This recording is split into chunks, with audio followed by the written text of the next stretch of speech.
The Hyborian Age by Robert E. Howard. Recording by Klaatu. Nothing in this article is to be considered as an attempt to advance any theory in opposition to accepted history. It is simply a fictional background for a series of fiction stories. When I began writing the Conan stories a few years ago, I prepared this history of his age and the peoples of that age in order to lend him and his sagas a greater aspect of realness.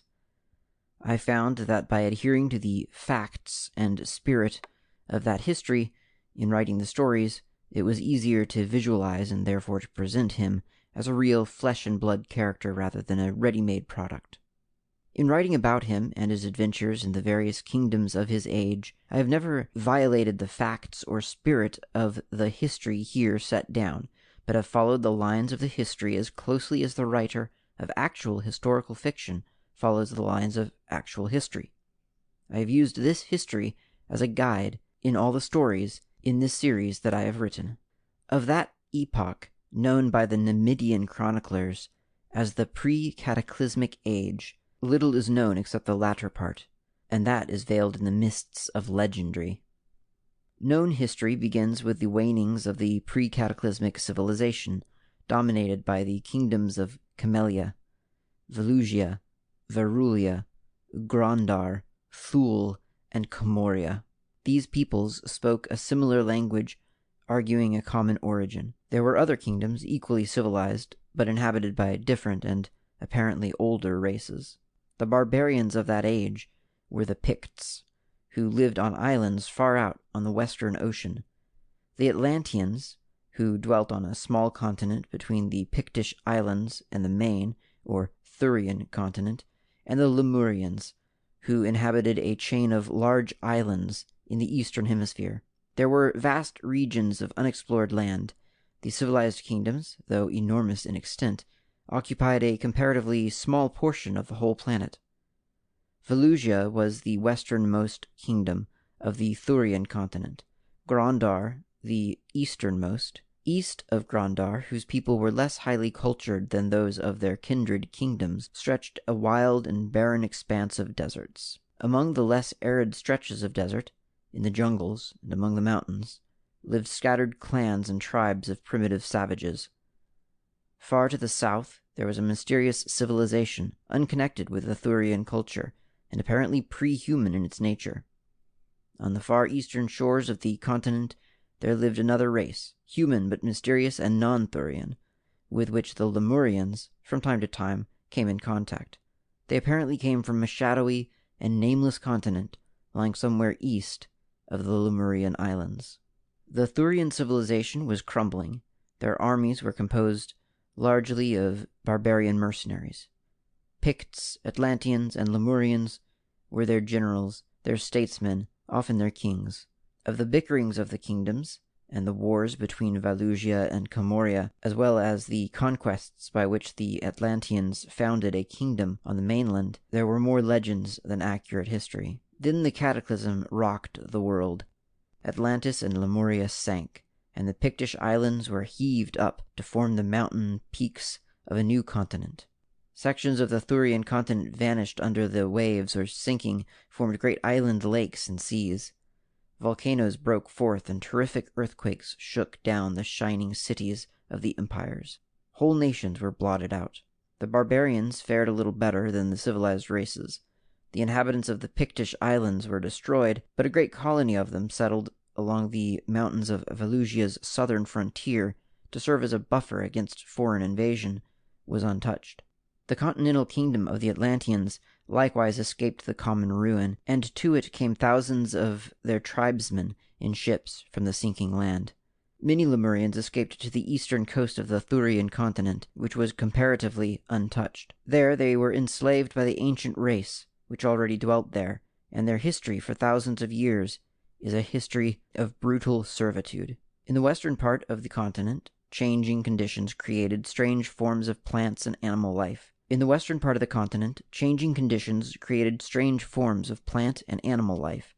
jungles covered the plains, great rivers cut their roads to the sea, wild mountains were heaved up, and lakes covered the ruins of old cities in fertile valleys. To the continental kingdom of the Atlanteans, from sunken areas, swarmed myriads of beasts and savages, ape-men and apes. Forced to battle continually for their lives, they yet managed to retain vestiges of their former state of highly advanced barbarism. Robbed of metals and ores, they became workers in stone like their distant ancestors, and had attained a real artistic level when their struggling culture came into contact with the powerful Pictish nation. The Picts had also reverted to flint, but had advanced more rapidly in the matter of population and war science. They had none of the Atlanteans' artistic nature. They were a ruder, more practical, more prolific race. They left no pictures painted or carved on ivory, as did their enemies, but they left remarkably efficient flint weapons in plenty. These Stone Age kingdoms clashed, and in a series of bloody wars, the outnumbered Atlanteans were hurled back into a state of savagery, and the evolution of the Picts was halted. 500 years after the cataclysm, the barbaric kingdoms have vanished. It is now a nation of savages, the Picts carrying on continual warfare with tribes of savages, the Atlanteans. The Picts had the advantage of numbers and unity, whereas the Atlanteans had fallen into loosely knit clans. That was the West of that day. In the distant east, cut off from the rest of the world by the heaving up of gigantic mountains and the forming of a chain of vast lakes, the Lemurians are toiling as slaves of their ancient masters. The far south is still veiled in mystery. Untouched by the cataclysm, its destiny is still pre-human. Of the civilized races of the Thurian continent, a remnant of one of the non-Velusian nations dwells among the low mountains of the southeast, the Gemri. Here and there about the world are scattered clans of apish savages entirely ignorant of the rise and fall of great civilizations. But in the far north, another people are slowly coming into existence. At the time of the cataclysm, a band of savages, whose development was not much above that of the Neanderthal, fled to the north to escape destruction. They found the snow countries inhabited only by a species of ferocious snow apes, huge, shaggy white animals apparently native to that climate. These they fought and drove beyond the Arctic Circle to perish, as the savages thought. The latter then adapted themselves to the hardy new environment and throve. After the Pictish-Atlantean Wars had destroyed the beginnings of what might have been a new culture, another lesser cataclysm further altered the appearance of the original continent, left a great inland sea where the chain of lakes had been, to further separate west from east, and the attendant earthquakes, floods, and volcanoes completed the ruin of the barbarians which their tribal wars had begun. 1,000 years after the lesser cataclysm, the western world is seen to be a wild country of jungles and lakes and torrential rivers. Among the forest-covered hills of the northwest exist wandering bands of ape-men without human speech or the knowledge of fire or the use of implements. They are the descendants of the Atlanteans, sunk back into the squalling chaos of jungle bestiality from which ages ago their ancestors so laboriously crawled. To the southeast dwell scattered clans of degraded, cave-dwelling savages, whose speech is of the most primitive form, yet who still retain the name of Picts, which has come to mean merely a term designating men themselves to distinguish them from the true beasts with which they contend for life and food. It is their only link with their former stage. Neither the squalid Picts nor the apish Atlanteans have any contact with other tribes or peoples. Far to the east, the Lemurians, leveled almost to a bestial plane themselves by the brutishness of their slavery, have risen and destroyed their masters. They are savages stalking among the ruins of a strange civilization. The survivors of that civilization, who have escaped the fury of their slaves, have come westward. They fall upon that mysterious pre-human kingdom of the south and overthrow it, substituting their own culture modified by contact with the older one. The newer kingdom is called Stygia, and remnants of the older nation seemed to have survived, and even been worshipped after the race as a whole had been destroyed. Here and there in the world, small groups of savages are showing signs of an upward trend. These are scattered and unclassified, but in the north the tribes are growing. These people are called Hyborians, or Hybori. Their god was Bori, some great chief whose legend made even more ancient as the king who led them into the north in the day of the great cataclysm, which the tribes remember only in distorted folklore. They have spread over the north and are pushing southward in leisurely treks. So far, they have not come in contact with any other races. Their wars have been with one another. 1,500 years in the North Country have made them a tall, tawny-haired, gray-eyed race, vigorous and warlike, and already exhibiting a well-defined artistry and poetism of nature. They still live mostly by the hunt, but the southern tribes have been raising cattle for some centuries. There is one exception in their so far complete isolation from other races.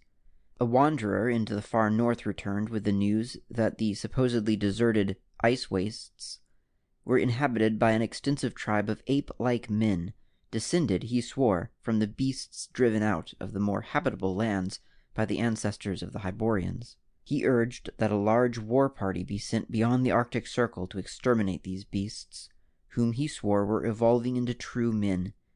He was jeered at, a small band of adventurous young warriors followed him into the north, but none returned. But tribes of the Hyborians were drifting south, and as the population increased, this movement became extensive. The following age was an epoch of wandering and conquest. Across the history of the world, tribes and drifts of tribes move and shift in an ever-changing panorama. Look at the world 500 years later. Tribes of tawny-haired Hyborians have moved southward and westward, conquering and destroying many of the small, unclassified clans. Absorbing the blood of the conquered races, already the descendants of the older drifts have begun to show modified racial traits, and these mixed races are attacked fiercely by new, purer-blooded drifts, and swept before them as a broom sweeps debris impartially, to become even more mixed and mingled in the tangled debris of races and tag-ins of races. As yet the conquerors have not come in contact with the older races. To the southeast, the descendants of the Gemri, given impetus by new blood resulting from admixture with some unclassified tribe, are beginning to seek to revive some faint shadow of their ancient culture. To the west, the apish Atlanteans are beginning the long climb upward. They've completed the cycle of existence. They have long forgotten their former existence as men. Unaware of any other former state, they are starting to climb unhelped and unhindered by human memories. To the south of them, the Picts remain savages, apparently defying the laws of nature by neither progressing nor retrogressing. Far to the south dreams the ancient mysterious kingdom of Stygia. On its eastern borders wander clans of nomadic savages already known as the Sons of Shem. Next to the Picts, in the broad valley of Zing, protected by great mountains, a nameless band of primitives, tentatively classified as akin to the Shemites, has evolved an advanced agricultural system and existence. Another factor has added to the impetus of Hyborian drift. A tribe of that race has discovered the use of stone in building, and the first Hyborian kingdom has come into being, the rude and barbaric kingdom of Hyperborea, which had its beginning in a crude fortress of boulders heaped to repel tribal attack. The people of this tribe soon abandoned their horsehide tents for stone houses, crudely but mightily built, and thus protected, they grew strong. There are a few more dramatic events in history than the rise of the rude, fierce kingdoms of Hyperborea, whose people turned abruptly from their nomadic life to rear dwellings of naked stone surrounded by cyclopean walls, a race scarcely emerged from the polished Stone Age who had by a freak of chance learned the first rude principles of architecture. The rise of this kingdom drove forth many other tribes, for defeated in the war or refusing to become tributary to their castle-dwelling kinsmen, many clans set forth on long treks that took them halfway around the world, and already the more northern tribes are beginning to be harried by gigantic blonde savages not much more advanced than ape-men. The tale of the next 1,000 years is the tale of the rise of the Hyborians, whose warlike tribes dominate the western world. Rude kingdoms are taking shape. The tawny-haired invaders have encountered the Picts, driving them into the barren lands of the west. To the northwest, the descendants of the Atlanteans, climbed unaided from apedom into primitive savagery, have not yet met the conquerors. Far to the east, the Lemurians are evolving a strange semi-civilization of their own.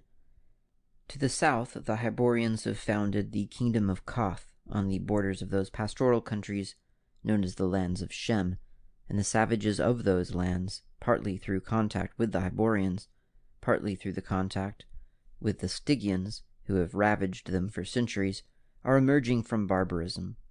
The blonde savages of the far north have grown in power and numbers, so that the northern Hyborian tribes move southward, driving their kindred clans before them.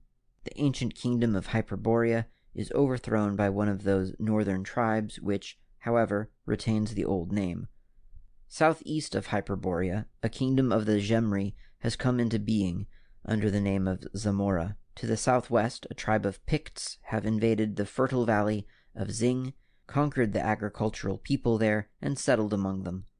This mixed race was in turn conquered later by a roving tribe of Hybori, and from those mingled elements came the kingdom of Zingara. 500 years later, the kingdoms of the world are clearly defined.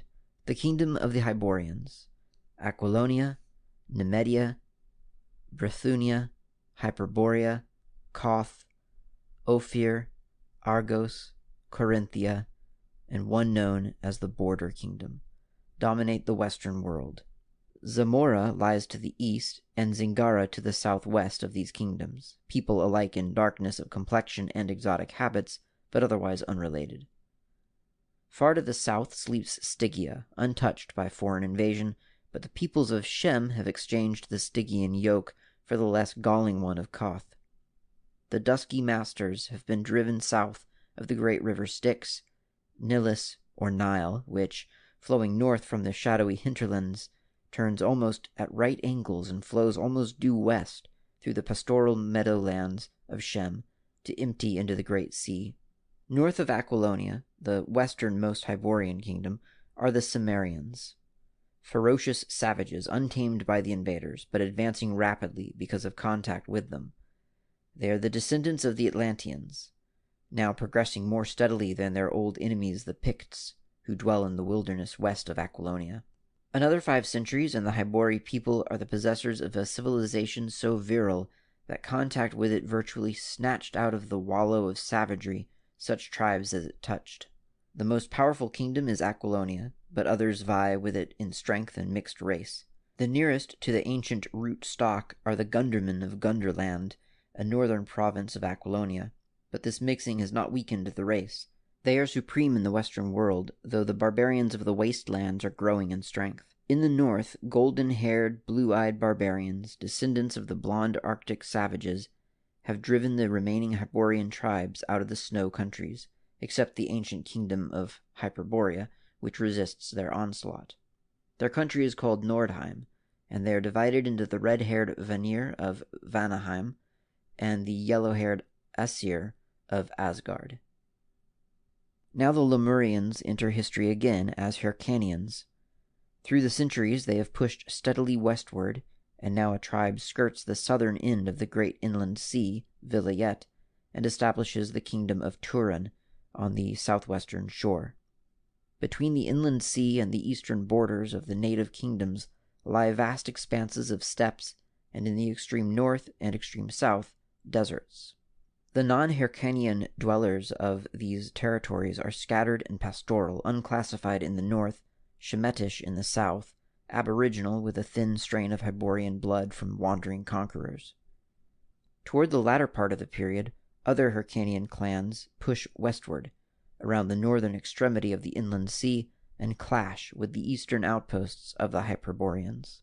Glance briefly at the peoples of that age. The dominant of Hyborians are no longer uniformly tawny-haired and gray-eyed. They have mixed with other races. There is a strong Shemitish, even a Stygian strain among the peoples of Koth, and to a lesser extent of Argos, while in the case of the latter, admixture with the Zingarans has been more extensive than with the Shemites. The eastern Brythunians have intermarried with the dark-skinned Zamorans, and the people of southern Aquilonia have mixed with the brown Zingarans, until black hair and brown eyes are the dominant type in Poitain, the southernmost province. The ancient kingdom of Hyperborea is more aloof than the others, yet there is an alien blood in plenty of its veins, from the capture of foreign women, Hyrcanians, Aesir, and Zamorians. Only in the province of Gunderland, where the people keep no slaves, is the pure Hyborian stock found unblemished. But the barbarians have kept their bloodstream pure.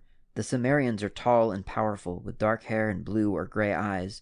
The people of Nordheim are of similar build, but with white skins, blue eyes, and golden or red hair. The Picts are of the same type as they always were, short, very dark, with black eyes and hair. The Hyrcanians are dark and generally tall and slender, though a squat, slant-eyed type is more and more common among them, resulting from mixture with a curious race of intelligent, though stunted aborigines conquered by them among the mountains east of Vilayet, on their westward drift. The Shemites are generally of medium height, though sometimes, when mixed with Stygian blood, gigantic, broadly and strongly built, with hooked noses, dark eyes, and blue-black hair. The Stygians are tall and well-made, dusky, straight-featured, at least the ruling classes are of that type. The lower classes are a downtrodden mongrel horde, a mixture of Negroid, Stygian, Shemitish, even Hyborian bloods. South of Stygia are the vast black kingdoms of the Amazons, the Cushites, the Atlians, and the hybrid empire of Zimbabwe. Between Aquilonia and the Pictish wilderness lie the Bosonian Marches, peopled by descendants of an aboriginal race, conquered by a tribe of Hyborians early in the first ages of the Hyborian drift. This mixed people never attained the civilization of the purer Hyborians and was pushed by them to the very fringe of the civilized world. The Bosonians are of medium height and complexion, their eyes brown or gray, and they are mesocephalic. They live mainly by agriculture in large walled villages and are part of the Aquilonian kingdoms. Their marches extend from the border kingdom in the north to Zingara in the southwest, forming a bulwark for Aquilonia against both the Cimmerians and the Picts. They are stubborn, defensive fighters, and centuries of warfare against northern and western barbarians have caused them to evolve a type of defense almost impregnable against direct attack. 500 years later, the Hyborian civilization was swept away. Its fall was unique in that it was not brought about by internal decay, but by the growing power of the barbarian nations and the Hyrcanians. The Hyborian peoples were overthrown while their vigorous culture was in its prime. Yet it was Aquilonia's greed which brought about the overthrow, though indirectly. Wishing to extend their empire, her kings made war on their neighbors. Zingara, Argos, and Ophir were annexed outright, with the western cities of Shem, which had, with their more eastern kindred, recently thrown off the yoke of Koth. Koth itself, with Carinthia and the eastern Shemitish tribes, was forced to pay Aquilonia tribute and lend aid in wars. An ancient feud had existed between Aquilonia and Hyperborea, and the latter now marched to meet the armies of her western rival. The plains of the border kingdom were the scene of a great and savage battle, in which the northern hosts were utterly defeated, and retreated into their snowy fastness, whither the victorious Aquilonians did not pursue them. Nemedia, which had successfully resisted the western kingdom for centuries, now drew Brithunia and Zamora, and secretly Koth, into an alliance, which bade fair to crush the rising empire. But before their armies could join the battle, a new enemy appeared, in the east, as the Hyrcanians made their first real thrust at the western world. Reinforced by adventurers from east of Vilayet, the riders of Turin swept over Zamora, devastated eastern Carinthia, and were met on the plains of Brithunia by the Aquilonians, who defeated them and hurled them flying eastward. But the back of the alliance was broken, and Numidia took the defensive in future wars, aided occasionally by Brithunia and Hyperborea, and secretly, as usual, by Koth. This defeat of the Hyrcanians showed the nations the real power of the western kingdom, whose splendid armies were augmented by mercenaries, many of them recruited among the alien Zingarans and the barbaric Picts and Shemites. Zamora was reconquered from the Hyrcanians, but the people discovered that they had merely exchanged an eastern master for a western master. Aquilonian soldiers were quartered there, not only to protect the ravaged country, but also to keep the people in subjection. The Hyrcanians were not convinced. 3 more invasions burst upon the Zamoran borders in the lands of Shem, and were hurled back by the Aquilonians. though the Turanian armies grew larger as hordes of steel-clad riders rode out of the east, skirting the southern extremity of the inland sea. But it was in the west that a power was growing destined to throw down the kings of Aquilonia from their high places. In the north there was incessant bickering along the Cimmerian borders between the black-haired warriors and the Nordhamir, and the Aesir, between wars with the Vanir, assailed Hyperborea and pushed back the frontier, destroying city after city. The Cimmerians also fought the Picts and Bossonians impartially and several times raided into Aquilonia itself, but their wars were less invasions than mere plundering forays. But the Picts were growing amazingly in population and power. By a strange twist of fate, it was largely due to the efforts of one man, and he an alien, that they set their feet upon the ways that led to eventual empire. This man was Aras, a Nemedian priest, a natural-born reformer. What turned his mind toward the Picts is not certain, but this much is history. He determined to go into the western wilderness and modify the rude ways of the heathen by the introduction of the gentle worship of Mitra. He was not daunted by the grisly tales of what had happened to traders and explorers before him, and by some whim of fate he came among the people he sought, alone and unarmed, and was not instantly speared. The Picts had benefited by contact with Hyborian civilization, but they had always fiercely resisted that contact. That is to say, they had learned to work crudely in copper and tin, which were found scantily in their country, and for which later metal they raided into the mountains of Zingara, or traded hides, whale's teeth, walrus tusks, and such few things as savages have to trade. They no longer lived in caves and tree shelters, but built tents of hides and crude huts, copied from those of the Bossonians. They still lived mainly by the chase, since their wilds swarmed with game of all sorts, and the rivers and the sea with fish, but they had learned how to plant grain, which they did sketchily, preferring to steal it from their neighbors, the Bossonians and Zingarans. They dwelt in clans, which were generally at feud with each other, and their simple customs were bloodthirsty and utterly inexplicable to a civilized man, such as Aras of Nemedia. They had no direct contact with the Hyborians, since the Bossonians acted as a buffer between them, but Aras maintained that they were capable of progress, and events proved the truth of his assertion, though scarcely in the way he meant. Aras was fortunate in being thrown in with a chief of more than usual intelligence, Gorm by name. Gorm cannot be explained, any more than Genghis Khan, Othman, Attila, or any of those individuals who, born in naked lands among untutored barbarians, yet possess the instinct for conquest and empire-building. In a sort of bastard Bossonian, the priest made the chief understand his purpose, and, though extremely puzzled, Gorm gave him permission to remain among his tribe unbutchered, a case unique in the history of the race. Having learned the language, Aras set himself to work to eliminate the more unpleasant phases of Pictish life, such as human sacrifice, blood feud, and the burning alive of captives. He harangued Gorm at length, whom he found to be an interested, if unresponsive, listener.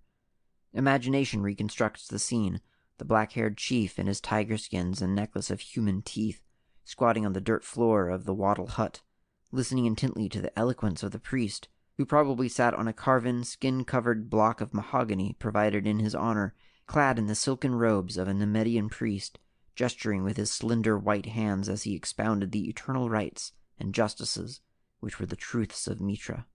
Doubtless he pointed with repugnance at the rows of skulls which adorned the walls of the hut, and urged Gorm to forgive his enemies instead of putting their bleached remnants to such use. Aras was the highest product of an innately artistic race, refined by centuries of civilization. Gorm had behind him a heritage of 100,000 years of screaming savagery. The pad of the tiger was in the stealthy step, the grip of the gorilla in his black-nailed hands. The fire that burns in a leopard's eye burned in his.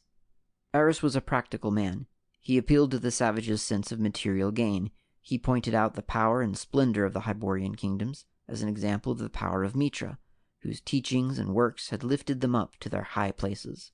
And he spoke of cities and fertile plains, marble walls and iron chariots, jeweled towers and horsemen in their glittering armor riding to battle. And Gorm, with the unerring instinct of the barbarian, passed over his words regarding gods and their teachings and fixed on the material powers thus vividly described. There in that mud-floor wattle hut, with the silk-robed priest on the mahogany block and the dark-skinned chief crouching in his tiger hides, was laid the foundations of an empire.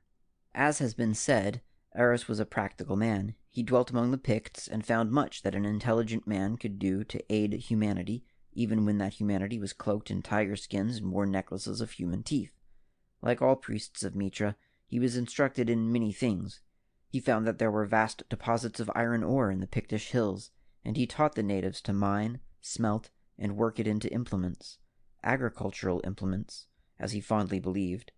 He instituted other reforms, but these were the most important things he did. He instilled in Gorm a desire to see the civilized lands of the world. He taught the Picts how to work in iron, and he established contact between them and the civilized world. At the chief's request, he conducted him and some of his warriors through the Bosonian marches, where the honest villagers stared in amazement into the glittering outer world. Aris no doubt thought he was making converts right and left, because the Picts listened to him and refrained from smiting him with their copper axes. But the Pict was little calculated to seriously regard teachings which bade him forgive his enemy and abandon the war path for the ways of honest drudgery. It has been said that he lacked artistic sense. His whole nature led to war and slaughter. When the priest talked of the glories of the civilized nations, his dark-skinned listeners were intent, not on the ideals of his religion, but on the loot which he unconsciously described in the narration of rich cities and shining lands. When he told how Mitra aided certain kings to overcome their enemies, they paid scant heed to the miracles of Mitra, but they hung on the description of battle lines, mounted knights, and maneuvers of archery and spearmen. They hearkened with keen, dark eyes and inscrutable countenances, and they went their ways without comment, and heeded, with flattering intentness, his instructions as to the working of iron and kindred arts. Before his coming, they had filched steel weapons and armor from the Bosonians and Zingarans, or had hammered out their own crude armor from copper and bronze. Now a new world opened to them, and the clang of sledges re-echoed throughout the land, and Gorm, by virtue of his new craft, began to assert his dominance over other clans, partly by war, partly by craft and diplomacy, in which latter art he excelled all other barbarians. Picts now came and went freely into Aquilonia, under safe conduct, and they returned with more information as to armor forging and sword-making. More, they entered Aquilonia's mercenary armies, to the unspeakable disgust of the sturdy Bosonians.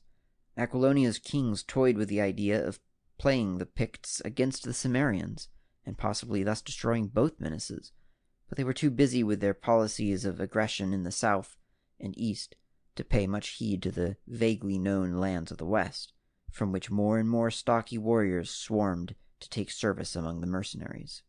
These warriors, their service completed, went back to their wilderness with good ideas of civilized warfare, and that contempt for civilization which arises from familiarity with it. Drums began to beat in the hills, gathering fires smoked on the heights, and savage sword-makers hammered their steel on 1,000 anvils. By intrigues and forays too numerous and devious to enumerate, Gorm became chief of chiefs, the nearest approach to a king the Picts had had in thousands of years. He had waited long. He was past middle age, but now he moved against the frontiers, not in trade, but in war. Iris saw his mistake too late. He had not touched the soul of the pagan, in which lurked the hard fierceness of all the ages. His persuasive eloquence had not caused a ripple in the Pictish conscience. Gorm wore a corselet of silvered mail now, instead of the tiger skin, but underneath he was unchanged. The everlasting barbarian, unmoved by theology or philosophy, his instincts fixed unerringly on rapine and plunder.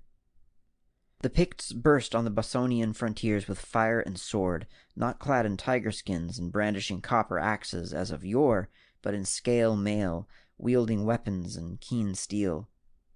As for Aris, he was brained by a drunken Pict while making a last effort to undo the work he had unwittingly done. Gorm was not without gratitude. He caused the skull of the slayer to be set on the top of the priest's cairn, and it is one of the grim ironies of the universe that the stones which covered Aris's body should have been adorned with that last touch of barbarity, above a man to whom violence and blood vengeance were revolting. But the newer weapons and mail were not enough to break the lines. For years, the superior armaments and sturdy courage of the Bossonians held the invaders at bay, aided when necessary by imperial Aquilonian troops. During this time, the Hyrcanians came and went, and Zamora was added to the empire. Then treachery from an unexpected source broke the Bossonian lines. Before chronicling this treachery, it might be well to glance briefly at the Aquilonian Empire. Always a rich kingdom, untold wealth had been rolled in by conquest, and sumptuous splendor had taken the place of simple and hardy living. But degeneracy had not yet sapped the kings and the people. Though clad in silks and cloth of gold, they were still a vital, virile race. But arrogance was supplanting their former simplicity. They treated less powerful people with growing contempt, levying more and more tributes on the conquered. Argos, Zingara, Ophir, Zamora, and the Shemite countries were treated as subjugated provinces, which was especially galling to the proud Zingarans, who often revolted despite savage retaliations. Koth was practically tributary, being under Aquilonia's protection against the Hyrcanians. But Numidia the Western Empire had never been able to subdue, although the latter's triumphs were of the defensive sort and were generally attained with the aid of Hyborian armies. During this period, Aquilonia's only defeats were her failure to annex Numidia, the rout of an army sent into Samaria, and the almost complete destruction of an army by the Asir. Just as the Hyrcanians found themselves unable to withstand the heavy cavalry charges of the Aquilonians, so the latter, invading the snow countries, were overwhelmed by the ferocious hand-to-hand fighting of the Nordics. But Aquilonia's conquests were pushed to the Nilus, where a Stygian army was defeated with great slaughter, and the king of Stygia sent tribute, once at least, to divert invasion of his kingdom. Bithynia was reduced in a series of whirlwind wars, and preparations were made to subjugate the ancient rival at last, Numidia.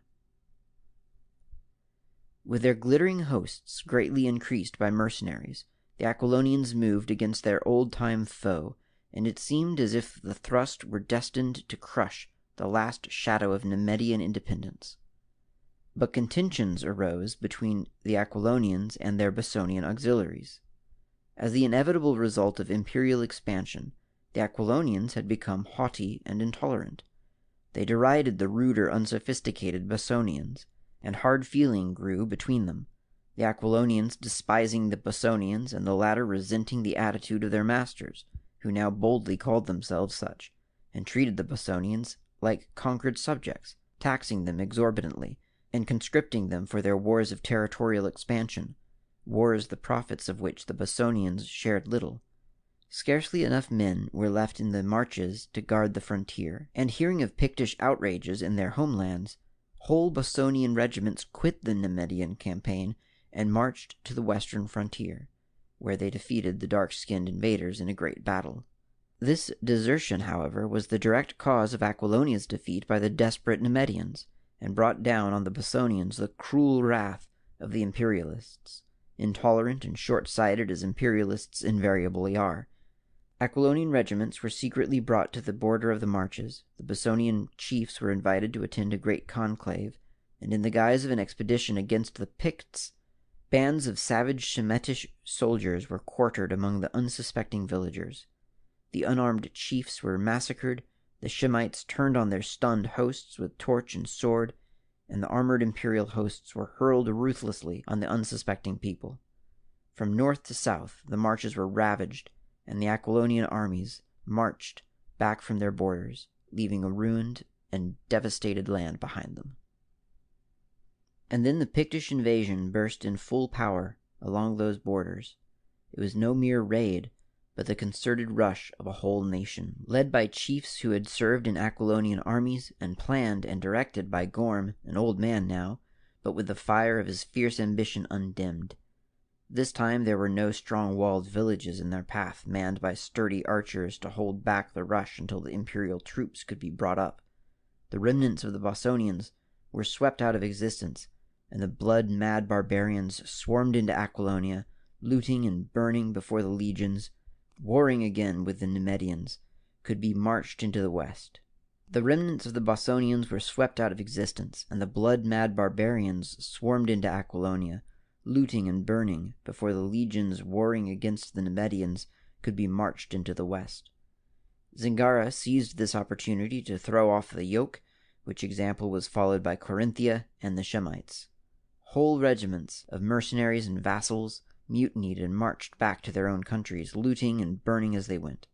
The Picts surged irresistibly eastward, and host after host was trampled beneath their feet. Without their Bessonian archers, the Aquilonians found themselves unable to cope with the terrible arrow fire of the barbarians. From all parts of the empire, legions were recalled to resist the onrush, while from the wilderness, horde after horde swarmed forth in apparently inexhaustible supply. And in the midst of this chaos, the Cimmerians swept down from their hills, completing the ruin. They looted cities, devastated the country, and retired into the hills with their plunder. But the Picts occupied the lands they had overrun, and the Aquilonian Empire went down in fire and blood. Then again the Hyrcanians rode from the blue east. The withdrawal of the imperial legions from Zamora was their incitement. Zamora fell easy prey to their thrusts, and the Hyrcanian king established his capital in the largest city of the country. Their invasion was from the ancient Hyrcanian kingdom of Turan on the shores of the inland sea, but another, more savage Hyrcanian thrust came from the north. Hosts of steel-clad riders galloped around the northern extremity of the inland sea, traversed the icy deserts, entered the steppes, driving the aborigines before them, and launched themselves against the western kingdoms.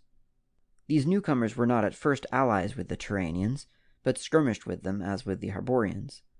New drifts of eastern warriors bickered and fought until all were united under a great chief who came riding from the very shores of the eastern ocean. With no Aquilonian armies to oppose them, they were invincible. They swept over the subjugated Brithunia and devastated southern Hyperborea and Corinthia. They swept into the Cimmerian hills, driving the black-haired barbarians before them, but among the hills, where cavalry was less effectual, the Cimmerians turned on them, and only a disorderly retreat at the end of a whole day of bloody fighting saved the Hyrcanian hosts from complete annihilation. While these events had been transpiring, the kingdoms of Shem had conquered their ancient master Koth, and had been defeated in an attempted invasion of Stygia. But scarcely had they completed their degradation of Koth when they were overrun by the Hyrcanians, and found themselves subjugated by sterner masters than the Hyborians had ever been. Meanwhile, the Picts had made themselves complete masters of Aquilonia, practically blotting out the inhabitants. They had broken over the borders of Zingara, and thousands of Zingarans, fleeing the slaughter into Argos, threw themselves on the mercy of the westward sweeping Hyrcanians, who settled them in Zamora as subjects. Behind them as they fled, Argos was enveloped in the flame and slaughter of Pictish conquest, and the slayers swept into Ophir and clashed with the westward riding Hyrcanians. The latter, after their conquest of Shem, had overthrown a Stygian army at the Nilus, and overrun the country as far south as the Black Kingdom of Amazon, of whose people they brought back thousands of captives, settling them among the Shemites. Possibly they would have completed their conquests in Stygia, adding it to their widening empire, but for the fierce thrusts of the Picts against their western conquests. Numidia, unconquerable by Hyborians, reeled between the riders of the east and the swordsmen of the west, when a tribe of Asir wandering down from their snowy lands came into the kingdom and were engaged as mercenaries. They proved such able warriors that they not only beat off the Hyrcanians, but halted the eastward advance of the Picts. The world at that time presents some such picture. A vast Pictish empire, wild, rude, and barbaric, stretches from the coasts of Vanaheim in the north to the southernmost shores of Zingara. It stretches east to include all Aquilonia except Gunderland, the northernmost province, which, as a separate kingdom in the hills, survived the fall of the empire and still maintains its independence. The Pictish Empire also includes Argos, Ophir, and the western part of Koth, and the westernmost lands of Shem. Opposed to the barbaric empire is the empire of the Hyrcanians, of which the northern boundaries are the ravaged lines of Hyperborea, and the southern, the deserts south of the lands of Shem, Zamora. Brithunia, the border kingdom, Carinthia, most of Koth, and all the eastern lands of Shem are included in the empire. The borders of Samaria are intact. Neither Pict nor Hyrcanian had been able to subdue these warlike barbarians. Nemedia, dominated by the Assyr mercenaries, resists all invasions. In the north, Nordheim, Samaria, and Nemedia separate the conquering races, but in the south, Koth has become a battleground where Picts and Hyrcanians war incessantly. Sometimes the eastern warriors expel the barbarians from the kingdoms entirely. Again, the plains and cities are in the hands of the western invaders. In the far south, Stygia, shaken by the Hyrcanian invasion, is being encroached upon by the great black kingdoms, and in the far north, the Nordic tribes are restless, warring continually with the Cimmerians and sweeping the Hyborian frontiers. The dark hands which shattered the artistic glories of the conquered never tried to copy them. Though he sat among the glittered ruins of shattered palaces and clad his hard body in the silks of vanquished kings, the Pict remained the eternal barbarian, ferocious, elemental, interested only in the naked primal principles of life, unchanging, unerring in his instincts, which were all for war and plunder, and in which arts and the cultured progress of humanity had no place. Not so with the Assyr who settled in Nemedia. These soon adopted many of the ways of their civilized allies, modified powerfully, however, by their own intensely virile and alien culture. For a short age, Pict and Hyrcanian snarled at each other over the ruins of the world they had conquered. They began the Glacier Ages and the Great Nordic Drift. Before the southward moving ice fields, the northern tribes drifted, driving kindred clans before them. The Assyr blotted out the ancient kingdom of Hyperborea, and across its ruins came to grips with the Hyrcanians. Nemedia had already become a Nordic kingdom, ruled by the descendants of the Assyr mercenaries. Driven before the onrushing tides of Nordic invasion, the Cimmerians were on the march, and neither army nor city stood before them. They surged across and completely destroyed the kingdom of Gunderland, and marched across ancient Aquilonia, hewing their irresistible way through the Pictish hosts. They defeated the Nordic Nemedians and sacked some of their cities, but did not halt. They continued eastward, overthrowing a Hyrcanian army on the borders of Brithunia. Behind them, hordes of Assyr and Vanir swarmed into the lands, and the Pictish Empire reeled beneath their strokes. Nemedia was overthrown, and the half-civilized Nordics fled before their wilder kinsmen, leaving the cities of Nemedia ruined and deserted. These fleeing Nordics, who had adopted the name of the older kingdom and to whom the term Nemedian henceforth refers, came into the ancient land of Koth, expelled both Picts and Hyrcanians, and aided the people of Shem to throw off the Hyrcanian yoke. All over the western world, the Picts and Hyrcanians were staggering before this younger, fiercer people. A band of Assyr drove the eastern riders from Brithunia and settled there themselves, adopting the name for themselves. The Nordics, who had conquered Hyperborea, assailed their eastern enemies so savagely that the dark-skinned descendants of the Lemurians retreated into the steppes, pushed irresistibly back toward Vilayet. Meanwhile, the Cimmerians, wandering southeastward, destroyed the ancient Hyrcanian kingdom of Turin and settled on the southwestern shores of the inland sea. The power of the eastern conquerors was broken.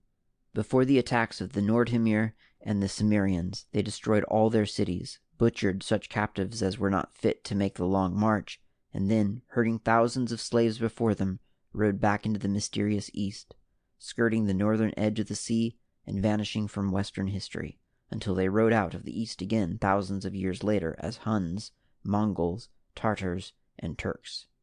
With them in their retreat went thousands of Zamorians and Zingarans, who were settled together far to the east, formed a mixed race, and emerged ages afterwards as gypsies.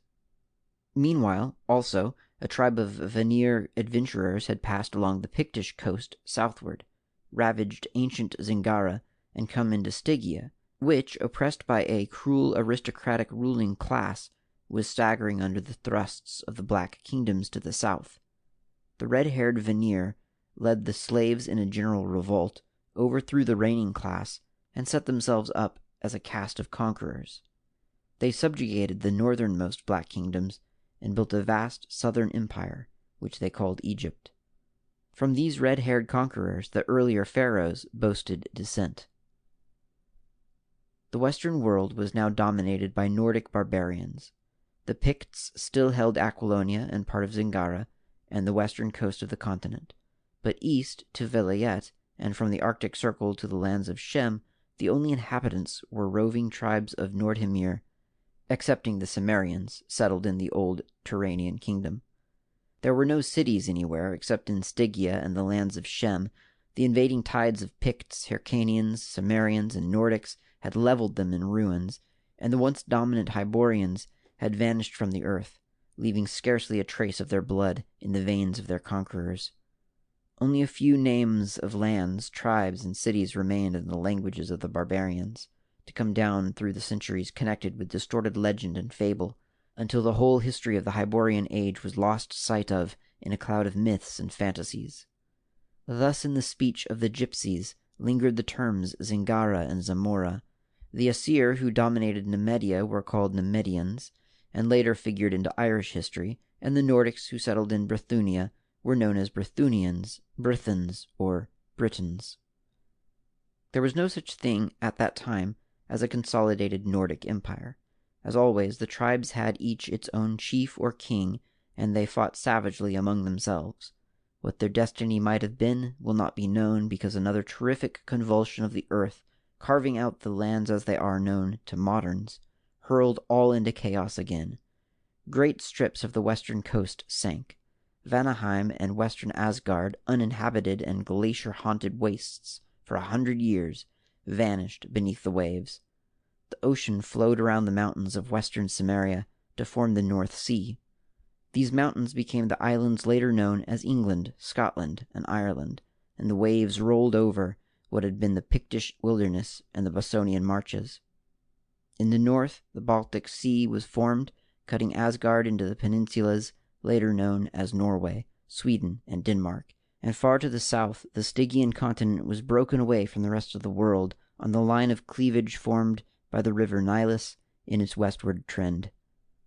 Over Argos, western Koth, and the western lands of Shem washed the blue ocean men later called the Mediterranean, but where land sank elsewhere, a vast expanse west of Stygia rose out of the waves, forming the whole western half of the continent of Africa. The buckling of the land thrust up great mountain ranges in the central part of the northern continent. Whole Nordic tribes were blotted out, and the rest retreated eastward. The territory about the slowly drawing inland sea was not affected, and there, on the western shores, the Nordic tribes began a pastoral existence, living in more or less peace with the Cimmerians, and gradually mixing with them. In the west, the remnants of the Picts, reduced by the cataclysm once more to the status of Stone Age savages, began with the incredible virility of their race once more to possess the land until, at a later age, they were overthrown by the westward drift of the Cimmerians and Nordics. This was so long after the breaking up of the continent that only meaningless legends told of former empires. This drift comes within the reach of modern history and need not be repeated. It resulted from a growing population, which thronged the steppes west of the inland sea, which, still later, much reduced in size, was known as the Caspian, to such an extent that migration became an economic necessity. The tribes moved southward, northward, and westward into those lands now known as India, Asia Minor, and Central and Western Europe. They came into those countries as Aryans, but they were variations among those primitive Aryans, some of which are still recognized today, others which have long been forgotten. The blonde Achaeans, Gauls, and Britons, for instance, were descendants of pure-blooded Asir. The Nemedians of Irish legendary were the Nemedian Asir. The Danes were descendants of pure-blooded Vanir. The Goths, ancestors of the other Scandinavian and Germanic tribes, including the Anglo-Saxons, were descendants of a mixed race whose elements contained Vanir, Asir, and Cimmerian strains. The Gaels, ancestors of the Irish and Highland Scotch, descended from pure-blooded Cimmerian clans. The Cymric tribes of Britain were a mixed Nordic-Cimmerian race which preceded the purely Nordic Britons into the Isles, and thus gave rise to the legend of Gallic priority. The Cimbri, who fought Rome, were of the same blood, as well as the Gemmerai of the Assyrians and Grecians, and Gomer of the Hebrews. Other clans of the Cimmerians adventured east of the drawing inland sea, and a few centuries later mixed with Hyrcanian blood, returned westward as Scythians. The original ancestors of the Gaels gave their name to modern Crimea. The ancient Sumerians had no connection with the Western race. They were a mixed people of Hyrcanian and Shemitish blood who were not taken with the conquerors in their retreat. Many tribes of Shem escaped that captivity, and from pure-blooded Shemites or Shemites mixed with Hyborian or Nordic blood were descended the Arabs, Israelites, and other straighter-featured Semites. The Canaanites or Alpine Semites traced their descent from Shemitish ancestors mixed with the Cushites settled among them by their Hyrcanian masters. The Elamites were a typical race of this type. The short, thick-limbed Etruscans, base of the Roman race, were descendants of a people of mixed Stygian, Hyrcanian, and Pictish strains, and originally lived in the ancient kingdom of Koth. The Hyrcanians, retreating to the eastern shores of the continent, evolved into the tribes later known as Tatars, Huns, Mongols, and Turks. The origins of other races of the modern world may be similarly traced. In almost every case, older far than they realize, their history stretches back into the mists of the forgotten Hyborian Age. End of The Hyborian Age by Robert E. Howard.